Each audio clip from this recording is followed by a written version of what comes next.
नमस्कार, मनी गुरु में आप सभी का स्वागत है। मैं हूं स्वाति रायना। रिटायरमेंट के बाद आमतौर पर क्या सलाह दी जाती है आपको कि आप सुरक्षित निवेश कीजिए, ज्यादा जोखिम मत लीजिए और डेट में निवेश करना सही है।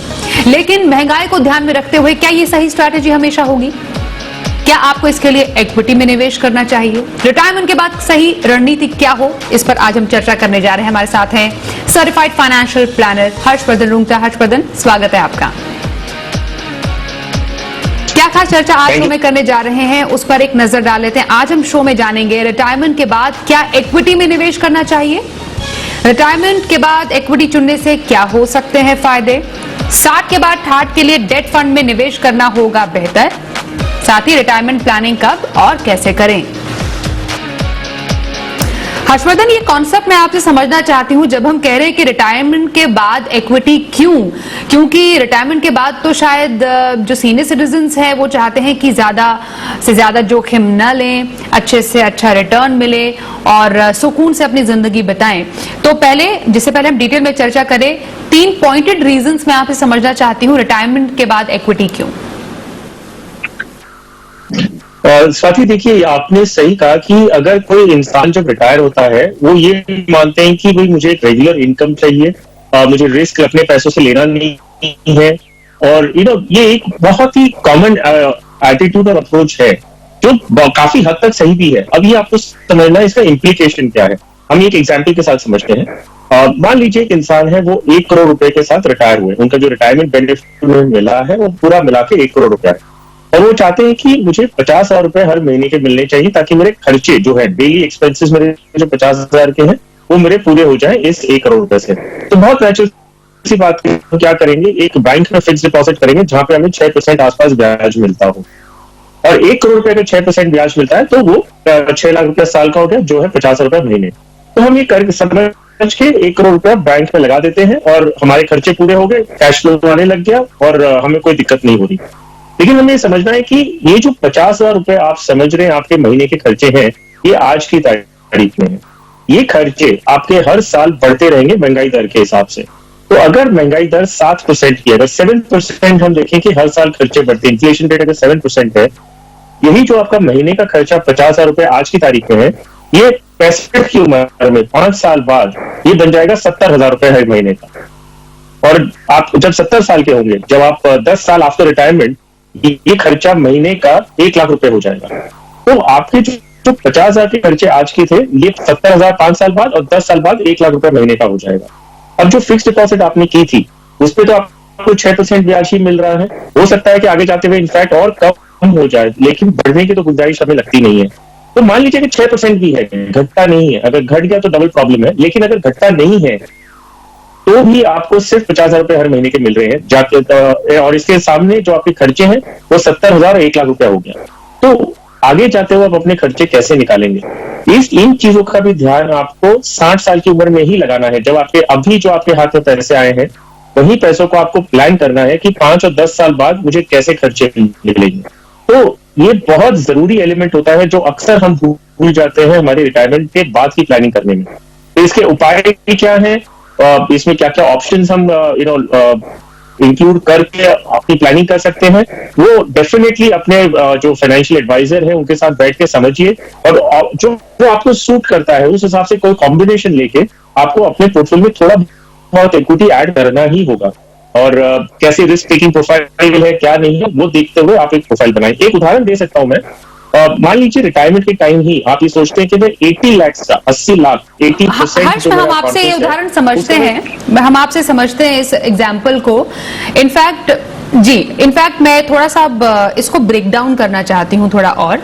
आपने 1 करोड़ का एग्जाम्पल दिया और मैं इक्विटी में मानिए अगर हम 12 से 14% तक का एक रिटर्न समझ लेते हैं महंगाई को ध्यान में रखते हुए, तब इक्विटी में जो रिटायरमेंट की राशि है उसका कितना परसेंट एक रिटायरी को निवेश करना चाहिए? क्योंकि परसेंटेज काफी ज्यादा मैटर करती है कि अगर हम डेट के अलावा इक्विटी में निवेश करने की बात कर रहे हैं तो इक्विटी का वो परसेंटेज एक्सपोजर का कितना हो? ये बहुत ही एक्चुअली इंपॉर्टेंट क्वेश्चन आपने पूछा स्वाति, क्योंकि हम ये कहते हैं कि आपका जो रिक्वायरमेंट है कैश फ्लो का, रेगुलर कैश फ्लो आपकी पहली रिक्वायरमेंट है, आपको सेफ्टी ऑफ कैपिटल डेफिनेटली ध्यान में रखना है। तो आप एक मोटा हिस्सा, जो अगर 1 करोड़ का ही एग्जाम्पल ले रहे हैं, तो 80-20 का जो रूल है वो बहुत ही सेफ रूल है। इन द एब्सेंस ऑफ और कोई डिटेल में हम नहीं जाए तो देखिए कि 80-20 का एक कॉम्बिनेशन आप अगर कर सकें तो वो एक सेफ माना जाता है, जिसमें 80% आपका जो पैसा है वो फिक्स डिपॉजिट टाइप की स्कीम्स में ही रहना चाहिए और 20% तक, मैक्सिमम % तक आप उसे इक्विटी में निवेश करते हैं। और इसका कारण क्या है? जैसे हमने देखा कि आपने पूछा 12 से 14% अगर हम रिटर्न देखते हैं तो ये 20% जो 20 लाख रुपए है वो कितना बन जाएगा। तो अगर आप 10 साल का होराइजन लेके चलते हैं और आपको इन 20 लाख पे आपको करीबन 12-14% का रिटर्न मिलता है, तो 70 साल की उम्र में आपके पास ये 20 लाख के करीबन 65 लाख बन जाएंगे। जो 80 लाख आपका पहले फिक्स डिपॉजिट में था और ये 60 लाख जो आपको इक्विटी से आता है, तो 70 की उम्र में आपके हाथ में 1 करोड़ 45 लाख होंगे। हालांकि और अगर पहली सिचुएशन होती तो कैपिटल आपका अगर पूरा 1 करोड़ आपने फिक्स डिपॉजिट में लगाया होता तो 1 करोड़ ही आपका 70 की उम्र में भी 1 करोड़ ही रहता। तो आपको थोड़ा कैपिटल अप्रिसिएशन करने के लिए ना कोशिश करनी होगी। हालांकि हम मानते हैं कि इक्विटी में रिस्क होता है, इक्विटी वॉलेटाइल होता है, और इसमें अगर आप एक्सपोजर लेते हैं रिटायरमेंट के बाद में तो आपको बहुत श्योर होना पड़ेगा कि आप ये रिस्क ले सकते हैं कि नहीं। अगर समझते हैं और ये आपकी रिक्वायरमेंट है, इन्फ्लेशन को एडजस्ट करते हुए आपको पोस्ट रिटायरमेंट लाइफ जीनी है, तो थोड़ा रिस्क आपको लेना होगा। इक्विटी में भी कैटेगरीज हैं जिसमें आप लो रिस्क कैटेगरी ले सकते हैं। विद इन इक्विटी की जो सेफर एलिमेंट्स होते हैं, जैसे लार्ज कैप हो गया, कोई इंडेक्स फंड हो गया, हाइब्रिड फंड्स ले सकते हैं, आप डायनेमिक एसेट एलोकेशन प्लान ले सकते हैं जिसमें जो बैलेंस एडवांटेज कैटेगरी में आता है, तो उसमें आप थोड़ा सेफ चलिए। उसमें स्मॉल कैप, मिड कैप ये इतनी वोलेटिलिटी लेने की जरूरत नहीं है, लेकिन थोड़ा इक्विटी एक्सपोजर अगर समझ के, थोड़ा कैलकुलेशन करके और थोड़ा अपनी नीड बेस्ड समझ के अगर आप करते हैं तो आपकी फुल रिटायरमेंट, ये नहीं कि सिर्फ मुझे 60 और 65 के बीच में अच्छा जीना है, मुझे पूरा रिटायरमेंट लाइफ पूरी अच्छी अगर जीनी है तो आपकी कैपिटल को थोड़ा ग्रो करने के लिए आपको मेहनत करनी होगी। तो यहाँ पर किस कॉन्सेप्ट की हम बात कर रहे हैं और हर्ष किस कॉन्सेप्ट की चर्चा कर रहे हैं वो यही है कि अगर अभी आपने सोचा है कि रिटायरमेंट के बाद आपको 1 करोड़ से 50,000 आय की जरूरत है, रेगुलर आय की जरूरत है, तो मानिए वो आपका जो लक्ष्य है वो 20 साल दूर है, तो 20 साल के बाद उस 50,000 की कीमत 50,000 की नहीं रह जाएगी, ये उससे बढ़कर मानिए 70,000 की भी हो सकती है। मैं थोड़ा सा यहाँ पर जो इन्फ्लेशन एडजस्टेड रिटर्न होता है हर्ष, वो कॉन्सेप्ट आपसे थोड़ा यहाँ पर समझना चाहती हूँ कि क्यों हमें रियल रेट ऑफ रिटर्न के बेसिस पर अपने रियलिस्टिक गोल सेट करने चाहिए और रियलिस्टिक जो हमें पैसे चाहिए उसको सेट करना चाहिए। तो देखिए, real rate of return actually है क्या? सिंपल सी बात है कि अगर आपने 1 करोड़ रुपया फिक्स डिपॉजिट पे लगाया है और आपको उस पे जो ब्याज आ रहा है, जो इनकम हो रही है वो करीबन 6% है, जो हमने अभी एग्जांपल लिया है, तो आपको 6 लाख रुपए आपको हर साल के उस पे ब्याज आ रहा है। लेकिन जो चीजें आप 6 लाख रुपए से खरीद सकते थे वो 1 साल बाद वो अगर 7 लाख रुपए हो गए, जो इन्फ्लेशन है वो 7% के हिसाब से है, तो रियल सेंस में आपने कुछ भी नहीं कमाया। आपका इन्फ्लेशन, आपका जो कॉस्ट ऑफ लिविंग है वो बढ़ते जा रहा है, लेकिन जो आपकी कमाई हो रही है वो खर्चे बढ़ने के बराबर नहीं हो रहा है। तो real rate of return in this case is -1%, क्योंकि आपकी कमाई 6% हो रही है और इन्फ्लेशन 7% है। तो ये सारी चीजों को आपको ध्यान में रखते हुए अपना इन्वेस्टमेंट करना होगा, लेकिन हालांकि ये हमारे हाथ में नहीं होता। महंगाई दर अगर हम 7% की बात करें तो वो भी एक सिंपल आंकड़े होंगे, हमारा खर्चा एक्चुअली उससे ज्यादा भी बढ़ सकता है। तो जो स्टेटिस्टिक्स है, जो सीपीआई रेट्स होती है, वो एक जनरलाइज रेट होती है, हम पे शायद वो लागू ना भी करे। तो ये बहुत जरूरी है जो आपने मुद्दा उठाया कि रियल रेट ऑफ रिटर्न के बेसिस पे मुझे एक्चुअली अगर पॉजिटिव रिटर्न नहीं मिल रहा है तो मेरे पैसे की वैल्यू एक्चुअली हर साल टूट रही है। और अगर आपको पॉजिटिव रिटर्न चाहिए तो आपको थोड़ा रिस्क लेना होगा, क्योंकि ग्रोथ एसेट्स में जब तक आप इन्वेस्ट नहीं करेंगे तब तक आपको डबल फिगर या इन्फ्लेशन एडजस्टेड पॉजिटिव रिटर्न मिलना बहुत मुश्किल है। वाकई। एक सवाल लेते हैं, हमारे साथ फोन लाइन पर एक दर्शक शामिल हैं इस वक्त, संजय अरोड़ा साहब। संजय जी, बहुत स्वागत है आपका। आप मनीगुरु में हमसे अपने फाइनेंसेस को लेकर सवाल जानना चाह रहे थे। हम चाहते हैं कि आप अपने सवाल को दोहराएं, हमारे एक्सपर्ट हर्षवर्धन रूंगटा उसका जवाब देंगे। नमस्कार जी, मेरा सवाल यह है कि मैं अभी 5 साल बाद रिटायर हो रहा हूँ और मेरा जो पीएफ फंड मिला करके, पेंशन वगैरह फंड मिला करके मैं इक्विटी में इन्वेस्ट कर रहा हूँ और जिसमें मेरा 40,000 पर मंथ का मेरा जो है SIP जाता है, जिसमें मेरे के लार्ज कैप और मिड कैप पे मैंने स्टोर इसमें जो है मेरा SIP है। तो मैं ये जानना चाहता हूँ कि मेरे रिटायरमेंट के हिसाब से ये क्या ठीक है कि मुझे और ज्यादा इन्वेस्ट करना चाहिए अभी?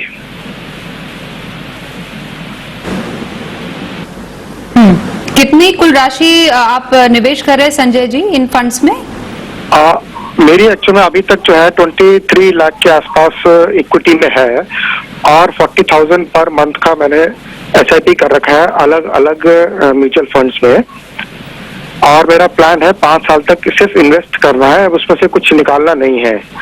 तो क्या ये मेरे लिए ठीक है कि मुझे कुछ अभी और ज्यादा इसमें इक्विटी में डालना चाहिए या डेट वगैरह में डालना चाहिए?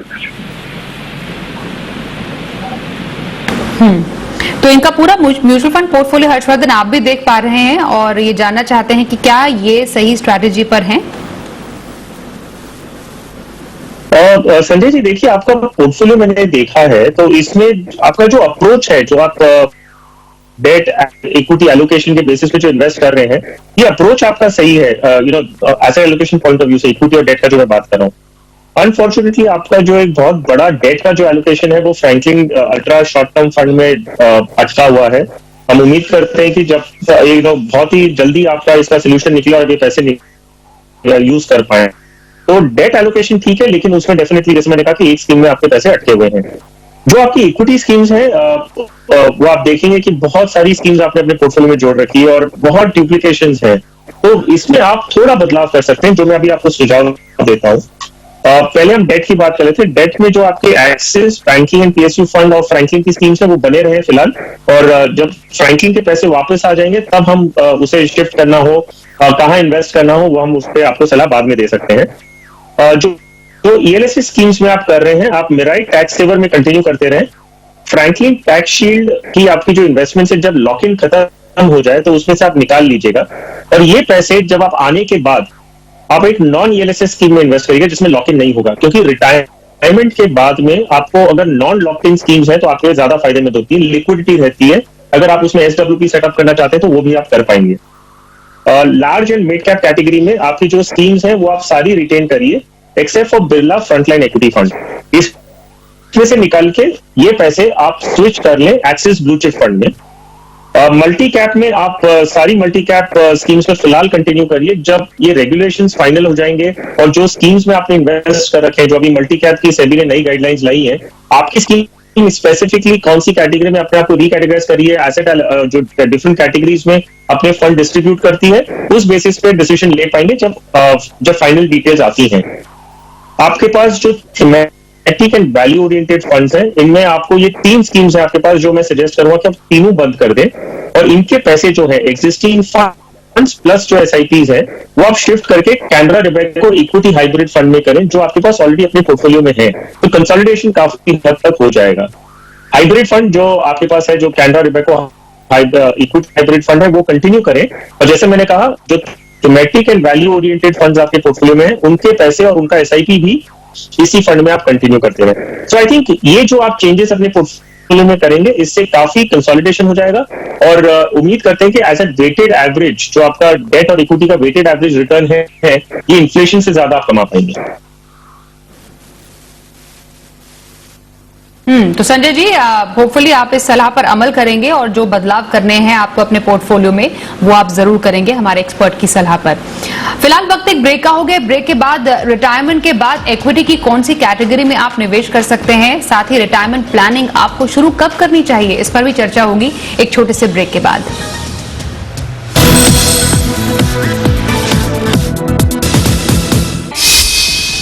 फिर कहूंगा जो इन्वेस्टर हैं, आपकी SIP है, क्योंकि महीने की शुरुआत है, मेरी SIP के पैसे आज गए हैं, मैंने आज इन्वेस्ट किया है। जो डिसिप्लिन के साथ आपको इन्वेस्टमेंट करना है वो करना है। अगर आप इन्वेस्टर हैं तो आपके लिए अगले 6 महीने लाइफ टाइम अपॉर्चुनिटी है। अगले 6 महीने से 12 महीने आपको बाजार बहुत बढ़िया मौका देगा। अब से लेकर अगले 3-6 महीने मुझे स्टेगर्ड वे में दबाकर पैसा लगाना है मार्केट। ये जो 3 लेवल आपको दिए हैं, इस हर एक लेवल पर निफ्टी जब आए आपको अपना 20% पैसा लगा देना है। 3 चीजें गौर से सुन लीजिए, एकदम ध्यान से, अगले 6 हफ्तों के लिए करनी है श्योर प्लस SIP, और अगले 6 साल के बाद Anil ji thank you very much बोलेंगे। 6 साल के बाद भरपूर पैसा कमाएंगे। आपको 8,600 8,800 की रेंज में मिलता है बाजार, तो वहां पर 20% कैश डालिए। आपको जो दोनों रेंज दी है निफ्टी की कि 8,550 8,700 और 8,200 8,300 ये रेंज है, अगर यहां पर पैसा आता है तो 20% पैसा आप लगा सकते हैं, यानी कि टोटल 40% पैसा लगा सकते हैं। आप ट्रेडर हैं, शांति से रहिए। इन्वेस्टर्स के लिए राय अलग होगी। इन्वेस्टर्स को इन लेवल पर बेचना नहीं है, ट्रेडर्स को इन लेवल पर फंसना नहीं है। एज एन इन्वेस्टर 7,200 7,500 की रेंज मिले, उसमें आपको 35% पैसा डाल देना चाहिए। आपका 75% पैसा आज तक चले जाना चाहिए। उस दिन मैंने स्ट्रांगली बोला था लीजिए, अभी लीजिए, अब नहीं लेंगे तो कब लेंगे। ये साल इन्वेस्टर्स के लिए सबसे बढ़िया साल साबित होगा पैसा लगाने के लिए आज से।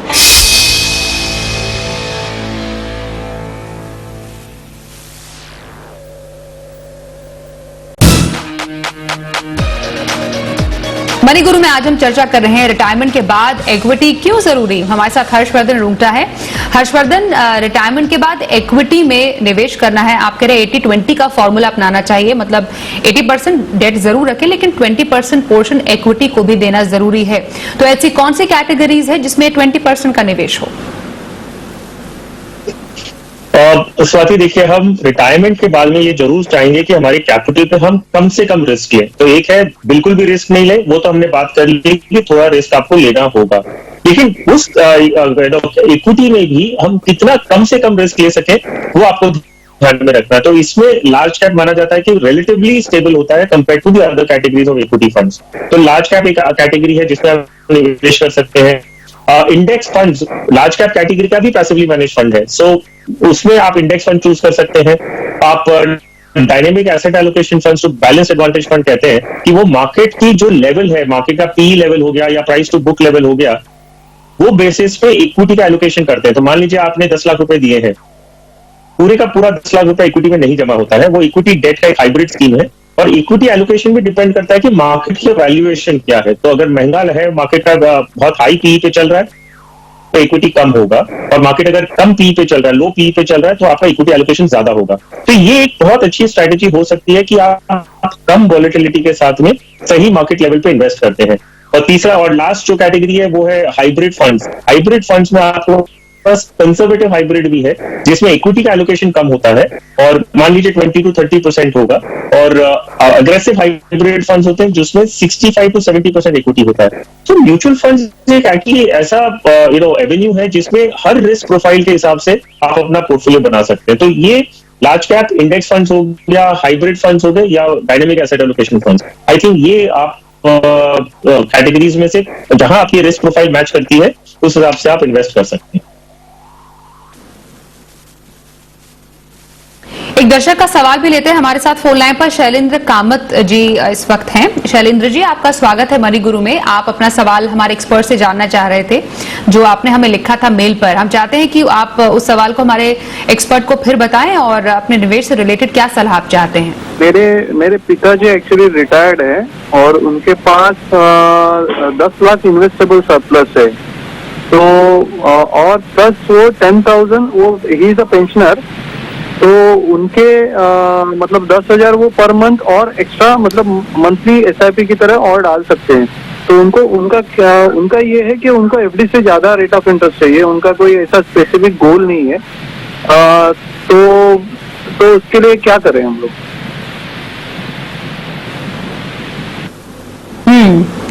तो ज्यादा रिटर्न चाहिए इनको। इनके पिता की उम्र जो है रिटायर्ड हैं हालांकि, और माता की उम्र भी 71 साल है। तो ऐसे में हर्षवर्धन बताइए शैलेंद्र जी को कहाँ करना चाहिए बेहतर रिटर्न के लिए निवेश? देखिए, ये सुन के कितना अच्छा लगता है कि कोई इंसान अपने पेंशन से अपने खर्चे निकाल पा रहा है और उसके बावजूद उनके पास सरप्लस होता है इन्वेस्ट करने के लिए। हम उम्मीद करते हैं कि हर भारतीय के साथ ऐसा ही हो आगे जाते हुए, और वही मकसद है हम जो आप इस शो के द्वारा जरिए जो सबको एजुकेट करना चाहते हैं। तो ये अच्छी बात है कि ये अपने रिटायरमेंट को एंजॉय कर रहे हैं एटलीस्ट फाइनेंशियली। अब ये हम ये भी समझ रहे हैं कि जो इन्फ्लेशन का जो मुद्दा है जो हमने बात की, ये क्योंकि गवर्नमेंट पेंशनर्स हैं इनको डीए भी मिलता है जो इन्फ्लेशन का ध्यान रखता होगा, और अभी जो इनकी रिक्वायरमेंट है ये कहते हुए कि इन्हें एफडी से ज्यादा रिटर्न चाहिए, तो डेफिनेटली ये एक हाइब्रिड फंड की तरफ रुख करें।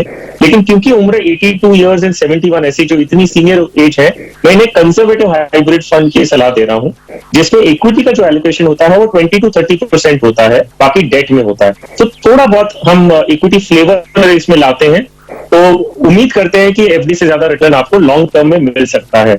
और जो एसआईपी भी वो करना चाहते हैं वो भी इन दो फंड्स में करें जिनके नाम मैं बताऊंगा। आईसीआईसीआई रेगुलर सेविंग्स फंड, आप ग्रोथ ऑप्शन ले, Canara Robeco conservative hybrid fund, इन दोनों स्कीम्स में जो 10 लाख रुपए है वो 5 लाख करके डिवाइड कर दें, और जो 10,000 की एसआईपी करना चाहते हैं वो भी आप 5 हजार करके इन दोनों स्कीम में निवेश कर दें। आगे जाते हुए, और मैंने ध्यान रखिए ग्रोथ का ऑप्शन बताया है, आगे जाते हुए जब मुझे अगर पैसों की जरूरत पड़े, इनमें से अगर निकालना पड़े, तो या तो एसडब्ल्यूपी सेटअप कर ले जो सिस्टमैटिक विड्रॉल प्लान है, और या तो उसमें से वो रिडेम्पशन कर ले जितनी उनकी रकम की जरूरत है।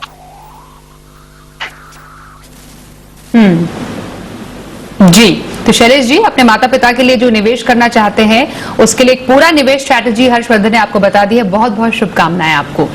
अब सबसे जरूरी है हर्षवर्धन, हम बात करें कि रिटायरमेंट के बाद इक्विटी की जरूरत है, कब प्लानिंग करनी चाहिए रिटायरमेंट के बाद, 60, 70, 80 की उम्र तक आपको क्या स्ट्रैटेजी रखनी चाहिए। लेकिन अगर पूरे अपने लाइफ स्पैन की बात करें, अपने प्रोफेशनल करियर की बात करें, रिटायरमेंट प्लानिंग का सही समय क्या है, कब से शुरुआत होनी चाहिए?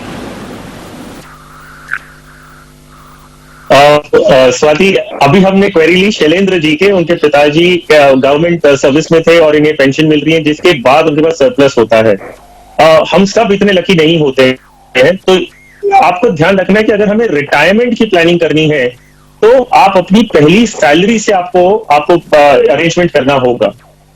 अगर आप ये चीज करते हैं, क्योंकि देखिए ये चीज हमें एकदम क्लियरली माइंड में होता है कि अगर कुछ चीज सर्टेन है लाइफ में, अगर एक चीज डेफिनेटली होने वाली है, अगर आप जिंदा रहे तो आप रिटायर एक दिन होने वाले हैं। तो ये जब ज्ञान हमें है, तो क्यों ना जब हमें पहली सैलरी हमारे हाथ में आती है हम उस समय से बचत करना शुरू कर रहे हैं। आपको छोटी सी एक आंकड़े देता हूं मैं।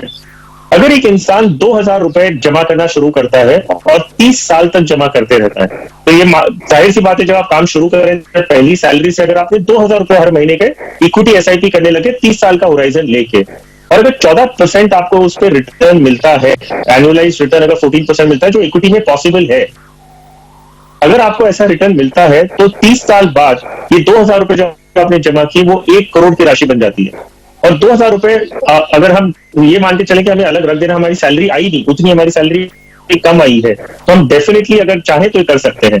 और अगर इसका असर ये भी बताता हूं कि अगर आपने पहली सैलरी से जमा करना नहीं किया, आपने शुरू नहीं किया और ये कहा कि चलिए 5 साल बाद करता हूं, अभी तो मेरे खेलने की उम्र है, अभी तो मेरे पास पैसे मिले, अभी खर्च करता हूं, अच्छा मोबाइल खरीदना है वगैरह वगैरह वगैरह, अगर आपने ये 5 साल डिले कर दिया तो यही 2,000 रुपए अभी आप 25 साल के लिए जमा कर रहे हैं। ये जो पहली सिचुएशन जो अगर 30 साल कर रहे थे आपको 1 करोड़ रुपए हाथ में आते, और ये अगर आपने अभी 25 साल के लिए किया, मतलब सिर्फ 5 साल डिले किया, एंड का जो कॉर्पस है वो 1 करोड़ की जगह 50 लाख हो जाता है। मतलब 5 साल का डिले आपका एंड कॉर्पस आधा कर देता है। तो जितना जल्दी आप जमा करना शुरू करेंगे उतना ही सुखद आपका खुद का रिटायरमेंट लाइफ होगी। तो मेरी सलाह तो ये रहेगी कि जब जागो तब सवेरा। आपकी अगर ये पहली सैलरी नहीं है, आपने 10 साल काम कर लिया ऑलरेडी, तो आज आपको इस चीज का अगर ज्ञान हुआ है तो आज से शुरू करें। अगर आप पहली सैलरी पाने वाले हैं तो तब से शुरू करें। जब आपने जान लिया इस बात को तब से शुरू करें, और अगर जानने के बाद भी आपने अगर डिले किया तब उसे लेट कहते हैं। समझ में आज आया, आज से शुरू करें।